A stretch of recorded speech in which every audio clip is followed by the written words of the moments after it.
Good morning everyone and welcome to today's webinar with Diligent on solving communication problems in the boardroom. My name is Holly Groom and I'm the Senior Marketing Manager here at Diligent in the UK, and I'm joined today by my colleague Nathan Birtle, who's the VP of Sales and Business Development here in EMEA as well. Before we get started today, I just had a couple of housekeeping notes that I'd like to take you through. This webinar will last approximately 30 minutes. We are recording it, and a copy of the recording today will be sent to everybody that registered within the next 24 hours. So you can provide that recording to any of your colleagues or board members who may not have been able to join us today. If you'd like to ask any questions during today's webinar, you can do so via the Ask a Question pane in the GoToWebinar panel on the right-hand side of your screen. We'll aim to get through as many of your questions as possible, and anything that we don't have time for, we will make sure to come back to you over email. So with that, I'm going to hand you over to Nathan for today's webinar. Thank you, Holly.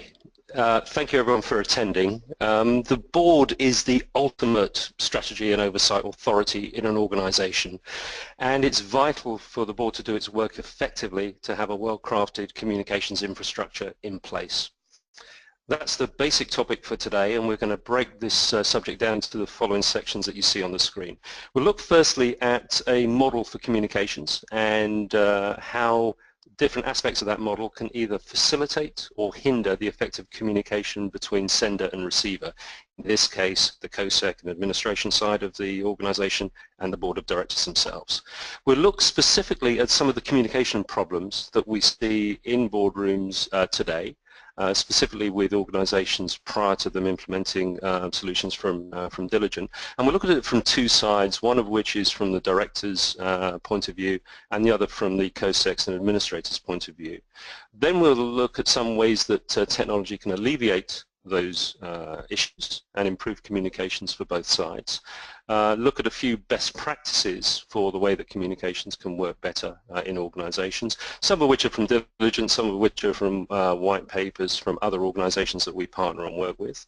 And if we have time at the end of the day, we'll show a brief demonstration of how some of the newer technology tools that are available can assist with that communication to ensure that it's both efficient, and what's becoming a huge topic these days is to ensure that all that communication is secure as well. So that's what we'll go through. If there are any questions as we go, then please note them down and we'll do our best to address them at the end. So the first thing that we see on the chart here is a model. This is a pretty standard academic model for communications process and how information is sent and received. So on the left-hand side you see the sender, on the right-hand side the recipient of that information, and in order for a sender to get their communication effectively through to the receiver, you need to encode the message. So take your meaning, encode it into some sort of format, send it, and then it's decoded on the recipient side. Some examples of this could be if I'm sending it in written format, I encode my thoughts into words that I write down on the page or I type onto a page. That could be couriered through, and then the receiver reads those words and hopefully gets the same meaning, and their interpretation is the same as mine. Sometimes you can write the same thing, but it's interpreted in quite different ways. So clarity of communication isn't just the way making sure the words themselves are sent, but the meaning is also communicated. In an email, that could obviously be something written down in an email, sent over the internet and decoded in the same way. The encoding and decoding can also include how you encrypt or secure that information as well. So ensuring that the information is safely communicated as well as the clarity of communication is involved. There's quite a lot involved in how you encode the message and decode it, and we'll talk a little bit more about that as we go through. The other aspect of the model that you see here is on the top there, the whole point about noise. So noise is anything that can cloud the way the information is communicated and the clarity of that communication between the sender and the receiver. Very simple example of that might be if I wish to send an important message via email, then that needs to get the appropriate attention from the receiver at the other end. I'm competing with an awful lot of noise when it comes to email communication. Recent studies show that on average there's 122 emails received per day by the average worker, and so ensuring that your email gets to the forefront of the mind without it even, without even considering the problems of it being trapped in spam folders. I'm sure we've all experienced the issue where you sent an important email and someone said, well, I didn't receive it. I said, well, I'm sure I sent it. And then you go through the spam folders and find it was there. All this is noise that disturbs the effective communication from sender to receiver. So these are the sorts of aspects that we consider in the overall communications process. And let's look now at how that impacts the way a director receives information and how we can improve on some of the challenges that they experience today. So what you see on the screen now are 5 items that are highlighted to us typically as challenges that a director experiences in day-to-day work. Firstly, unclear agenda. So whilst we all do our best to make agendas as clear as possible, sometimes the level of detail required, what's going to be discussed and what decisions are expected is not always as clear to a director as it would would be wished. Also, the amount of time that's going to be spent on a particular topic isn't always as clear in advance as it should be. This gives issues for people devoting the right time of preparation to the appropriate parts of a meeting such that they're best prepared. And the whole point of this communication and the board meetings is to allow directors and the board members themselves the appropriate time to spend on these strategic discussions that will really affect the performance and the direction of an organization. So unclear agenda is one thing. Secondly, poorly compiled board packs. There's a famous quote attributed to actually a variety of people, from Mark Twain to Winston Churchill to Blaise Pascal, and it goes something along the lines of, I didn't have time to write you a short letter, so I've written you a long one instead. In other words, crafting information such that you only focus on those really concise points is an art in itself, and it does take time. And there's a tendency these days, especially with electronic communication, to put lots and lots of content in, and it can overwhelm directors when they receive it. So you could easily get board packs of 400, 500, 600 pages. We see some of going into the thousands of pages. And with 7 days to prepare for a meeting, where does the director focus? What are the important things for me? Help guide me so that I can actually work on and focus on those things that make a difference. This is a classic example of noise. If I've got 1,000 pages of stuff and really 50 or 60 are the most important, how do I see through that noise? And we can assist people in that way. Then we've got the ineffective distribution of material. So we've done many of these webinars before, and many of you may have attended previous versions, and if so, you'll know that we often ask people how they distribute their board meeting materials today. And pretty much in every survey that we do, the bulk of organizations are distributing material in one of 2 ways, either via paper, so printing out the packs and then sending them via courier, or alternatively sending a PDF, for example, as an attachment in an email. And both these methods have issues for different reasons. Firstly, paper side, well, most people would recognize intuitively that distribution via paper is slow. If you need to send any updates, often those are problematic to send through and to put in the right place in the board pack, and often directors find updates sitting on the boardroom table as they walk into the meeting. Clearly that doesn't give them a huge amount of time to prepare for what they for the topics that are coming up. Secondly, if you're sending it via email, then there's huge concerns about the security of that, especially when you consider that approximately 30% of non-executive directors are using email tools that are free to use, the sort of things such as Gmail, Yahoo, those sorts of items. And even with the security issue in place, if you're PDFing and sending a big PDF attachment, that's not the easiest thing to read, annotate, and keep updated as last-minute changes come through. On the security side of things, that, as I mentioned at the start, that's becoming a much higher profile item in organizations for obvious reasons, but specifically around board communication. You may have heard the case of Colin Powell in the US last year. This was a situation where Colin Powell's Gmail account was compromised, and a large amount of information was made publicly available as a result of that. Unfortunately, some of that information related to his role as a director on Salesforce.com, and part of the information that was made public was a list of potential acquisition targets for Salesforce. and included in that information was the sort of state of discussions with those different organizations, plus the target price that Salesforce would be willing to pay for those companies. You may have heard of this news item because one of the aspects of this story that was highlighted in the press was that Twitter was not an organization on Salesforce's potential target list. That news in itself caused obviously embarrassment to the people involved, but also materially affected the share price of Twitter at the time.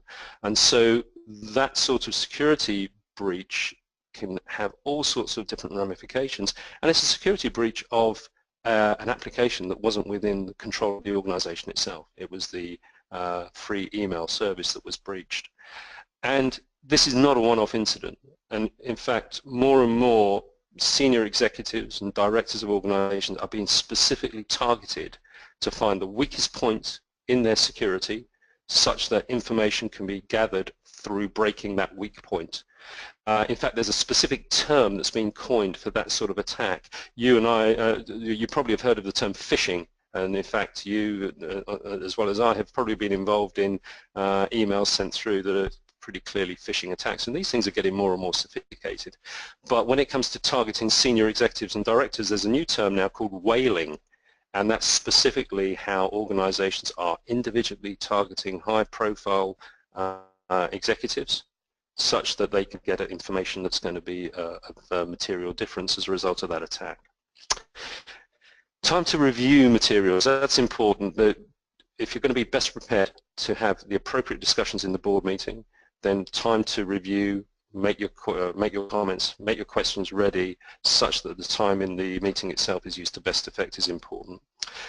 Typical recommendation is to have board meeting materials distributed at least 7 days in advance of meetings, but also it's vitally important that as last minute updates come through, those get communicated quickly to directors, and those that are of the most value and the most important for them to review are highlighted in the appropriate way. The final thing that directors often comment about is ensuring that meeting follow-up is done in an efficient and effective way. This can include items such as signing off simple resolutions, approving the previous minutes of a paper rather than wait till the next meeting. Could be about action tracking as a result of items that came up in a meeting itself. So those are the typical sort of issues that we see from a director's point of view. If we look at a company secretary's point of view, then the 4 items here sort of illustrate some of the challenges involved. Firstly, there's always a delicate balance between, for the COSEC being the honest broker of communications between the board and the management company, ensuring that the right level of detail, the right timing of that information is done, and the right topics are covered. We'll talk a little bit later on about what some of those topics are and how COSECs can sort of broaden the communication between a board and a company. Making sure that information is sourced in the best manner from for a board pack. So knowing who is going to be providing the information, ensuring it's done in a timely fashion, but also done in a way that has the right format and meaning for a board member reviewing it. So again, they can be best prepared for the meeting ahead. That preparation of the board meeting materials can sometimes be a cumbersome process. If you're printing the material in advance and collating all of that and sending it via courier, it is not uncommon for one meeting to take 2 or 3 days worth of preparation just in terms of the production of the material itself and its distribution. And that's clearly time that would be better spent both on the administrator side and the COSEC side on other items, and it's time that could be used by the director in preparation for the meeting itself and having that material earlier. If the same sort of issues still occur if you're using email communication and the collation and the preparation of PDF documents, and specifically the updating of those PDF documents. And finally, from a company secretary perspective, there's an issue with using outdated or insecure communication tools. Now, this isn't just the tools that you use for producing and delivering the board pack materials themselves, but tools that are involved in other forms of communication between executive and board members. Clearly, sending board packs in print format is cumbersome and slow, and sending in an email format can have security issues, as we described previously. However, other communication that would follow on or precede a board meeting that typically could be done on email or text message today is also insecure and prone to error. A recent example of this was the Barron's situation in the US that you may have heard of and seen in the press. It got quite a bit of publicity at the time.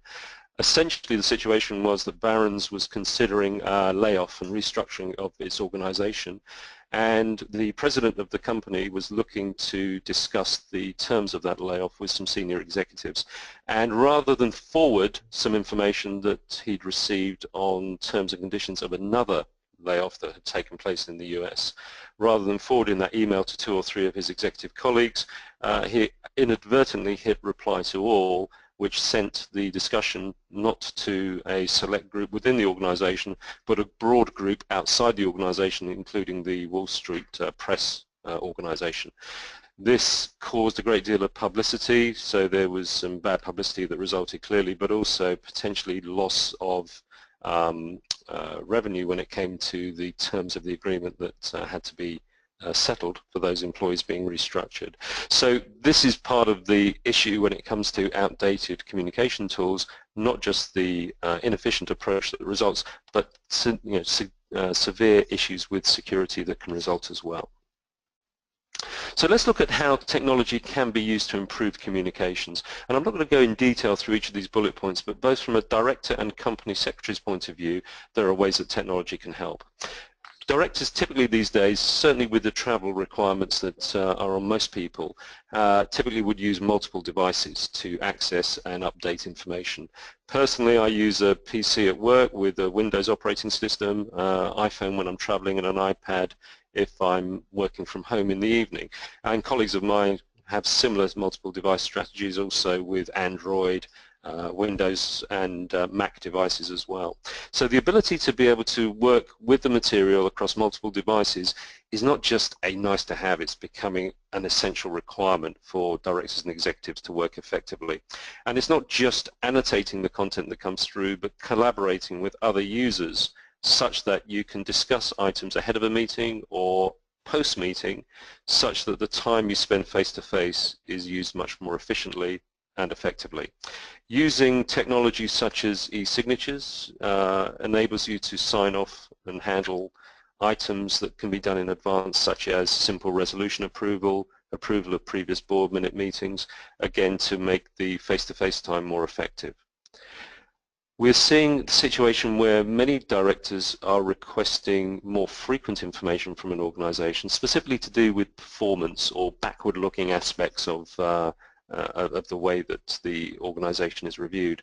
This enables directors to stay more in touch with an organization on a more frequent basis, but also what it does is allow that meeting time that can be used effectively for strategic discussions is done so, and the time spent ahead of meetings can be done looking at and updating on the performance information itself. So more frequent access to that information is being required and can be delivered with the appropriate use of technology. And finally, making sure that all of the director communication, not just board pack, but other communications that happen around that, stays secure and confidential. One of the things that nobody wants is to have publicity, like the cases that I mentioned at Barron's and with the Salesforce.com breach on the Gmail. No one wants to be in the press for those sorts of reasons, and anything that can be done using technology to alleviate that risk is going to be much appreciated. From a company secretary point of view, using technology to streamline and make the material production faster obviously helps when it comes to getting content to directors in the timely way and also in the most efficient way for them to work with. If you can reduce costs for things such as printing and shipping, that's very welcome, but even more welcome is the saving in time and efficiency for everyone involved. E-signatures I mentioned before for how directors can sign off simple resolutions, but also use of things like questionnaires enable effective surveys of the board, whether it be for effectiveness of particular meetings or the annual board evaluation survey that is done. In the UK, that's done, as I say, each year, and every third year needs an external person to review and conduct that board evaluation. But using technology such as provided with Diligent Board Questionnaires capability makes that process a lot simpler and allows secretaries and administrators to run and report that in a more effective way. There's a need to securely archive materials. There are certain legislation requirements in different countries as to how material is archived, and whether you archive that with the annotations that directors have made or you choose not to. That's a decision at the company level that a COSEC can make and be responsible for. In addition, you can also control access to the appropriate information within a board pack according to what control and access you wish each individual to have. So you can distribute a whole board pack out to everyone, but only those sections that people are authorized to see are the ones that they can view and comment upon. So those are a few examples of how technology can help.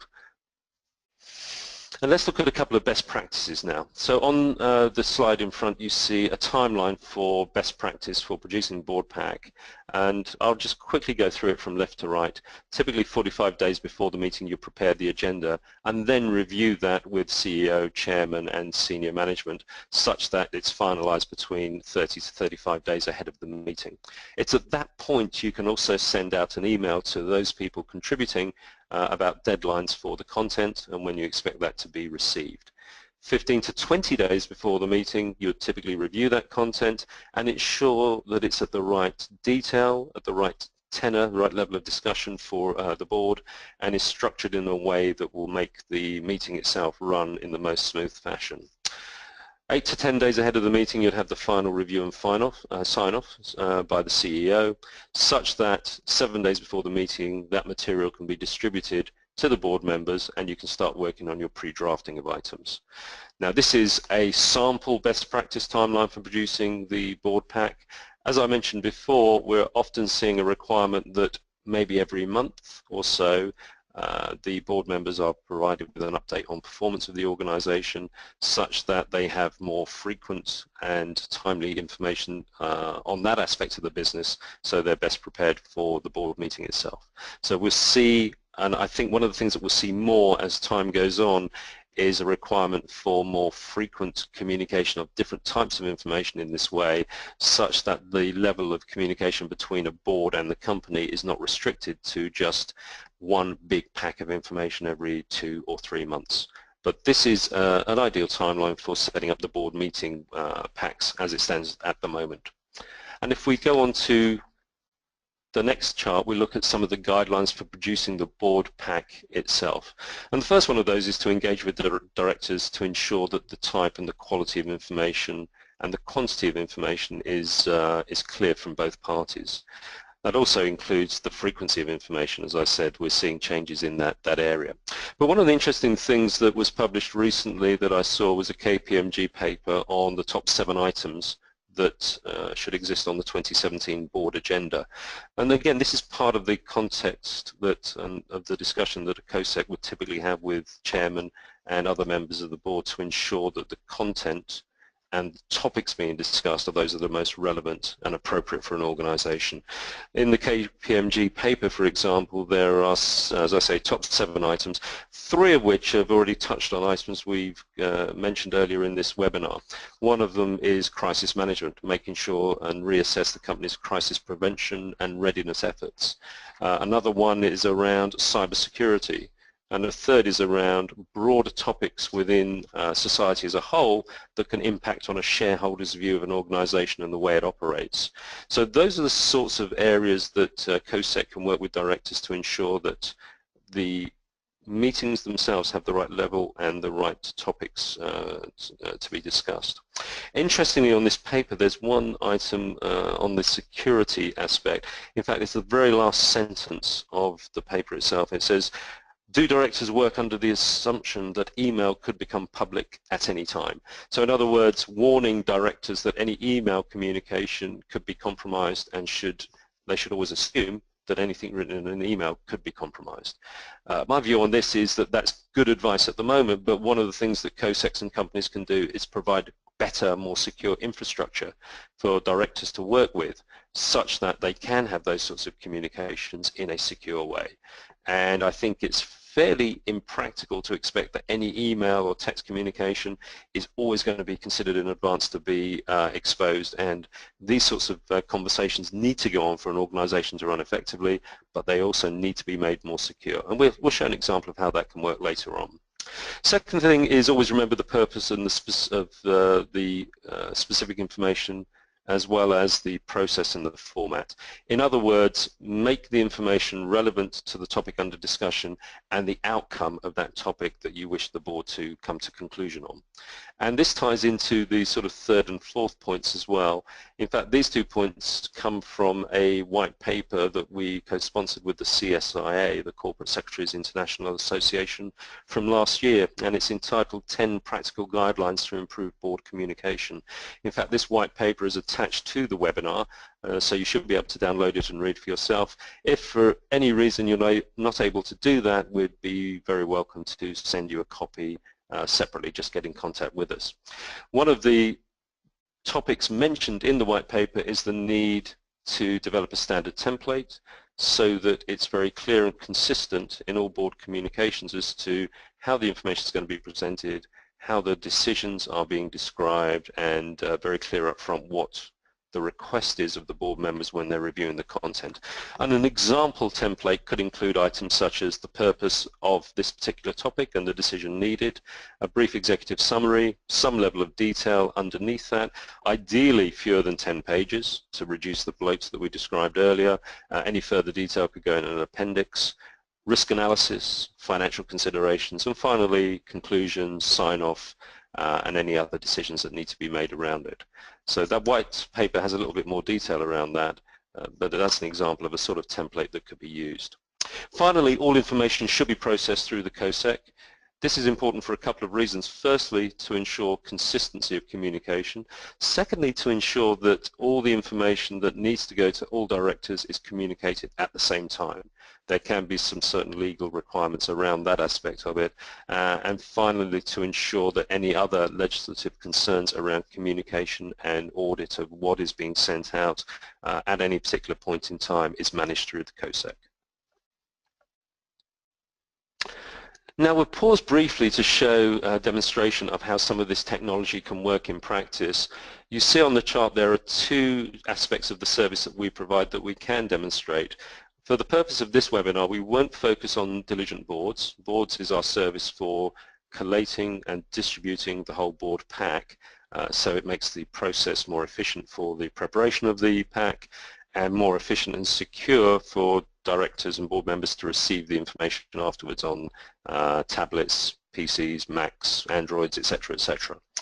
The other service mentioned on this slide is Diligent Messenger. This is the way that we enable more emails, text-type communication to be securely and efficiently done outside of a board meeting. In fact, it could be at any point in time between different board members themselves. So what I'm going to do at the moment is bring up my iPhone, and what you'll see in any second now is an image of my iPhone that I have in my hand as we conduct this webinar, and I have a couple of conversations ongoing with Holly and with the team as part of Jeff's group. Now, since Holly and I are working together today on preparation for a meeting, I'll just look at the thread of communication that we've had going on over the last day or so, and you can see that earlier Holly has sent me some financial details in a spreadsheet. As I'm on the go, I use my iPhone. Typically when I'm on the go, I can look at this by tapping the icon there. It will open up that particular spreadsheet for me. I can use landscape or portrait mode to browse through this, look at the numbers, and as I'm working, I can think to myself, well, actually, that's quite helpful, but before we actually have the meeting itself, I might have another question for Holly. Are the finance figures including, let's say, January 2017, because I'm interested in whether they're completely up to date. And I just send that off as a normal text message. You can see that it's showing that that message is sent in the bottom right-hand corner of that message. It was delivered, and I can see that it's been read by Holly. And since we're working together on this webinar, I can see that she's about to type a response back to me on that. And on my iPhone right now, I can see, okay, it's only up to December 16 is included in that information.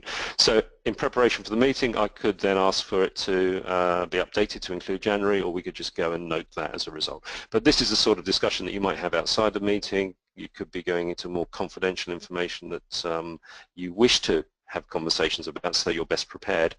But using the Diligent Messenger app, I know that I'm covered by the level of security that's done within the board's environment itself.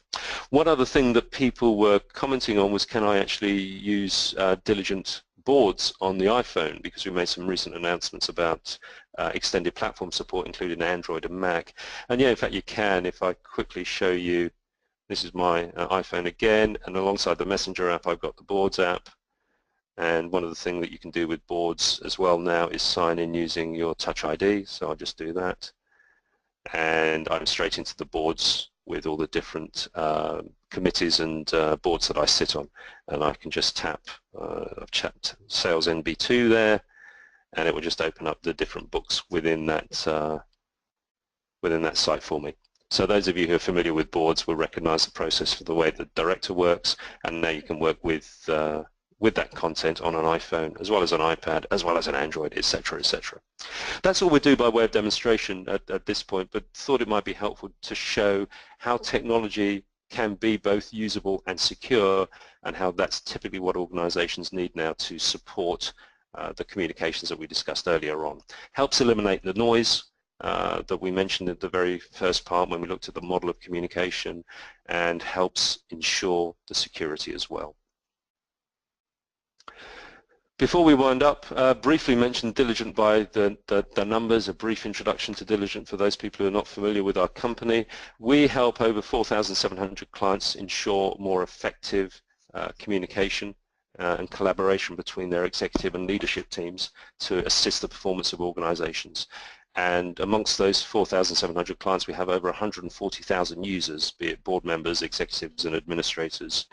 We have data centers worldwide for our European customers. Their data is hosted by ourselves in Germany. We have 2 data centers there, a main and a fallback. And we've been in business for 16 years now. And what we do is focus purely on enabling executive and leadership teams to operate more efficiently and securely. We offer our service as a software as a service. So in other words, organizations have the option to renew or to cancel their service at the end of each year. And we're delighted that 99% of clients choose to remain with us and work and continue to work with us. So our retention rate of 99% is something of which we're very proud. We think it's a lot to do with the high level of service that we provide, and that's in fact one of the highest in the industry. That's all I wish to say about Diligent for the moment. If you wish to know more about the company or see more detailed demonstration of any of the things that we've discussed, we'd be delighted to do so. Just get in contact. With that, it's time to take any questions if we have time. So I'll hand back to Holly. Thanks, Nathan. Yes, a couple of questions that have come through.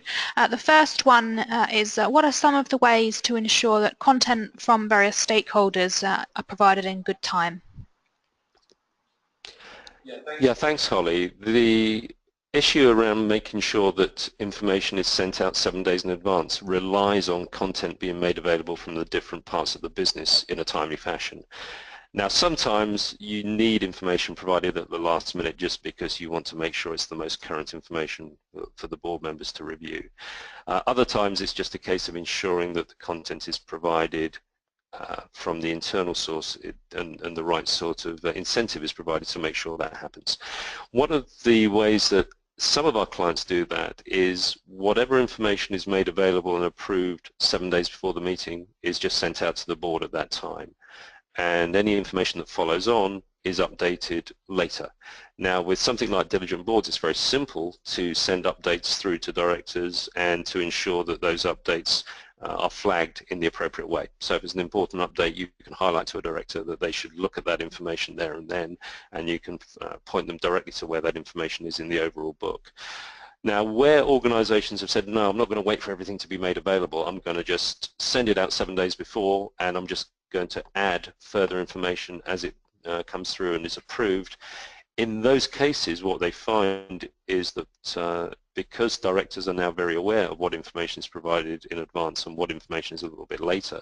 Because from a director's point of view, if the information isn't available to me at that time, when I'm reviewing the board book, all I will see is a grayed out tab. So I know that the information is to be provided, but it's not there right now.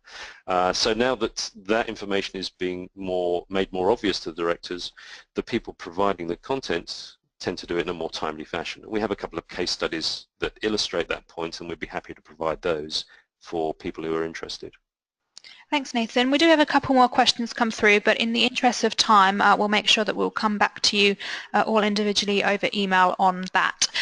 So all that remains for us to say on behalf of Nathan and myself, thank you very much for joining us today. If you would like to learn more about Diligent, you can visit our website, www.diligent.com, and there you will see lots of different resources from white papers to case studies, and there is also the option, as Nathan said, to schedule a demonstration.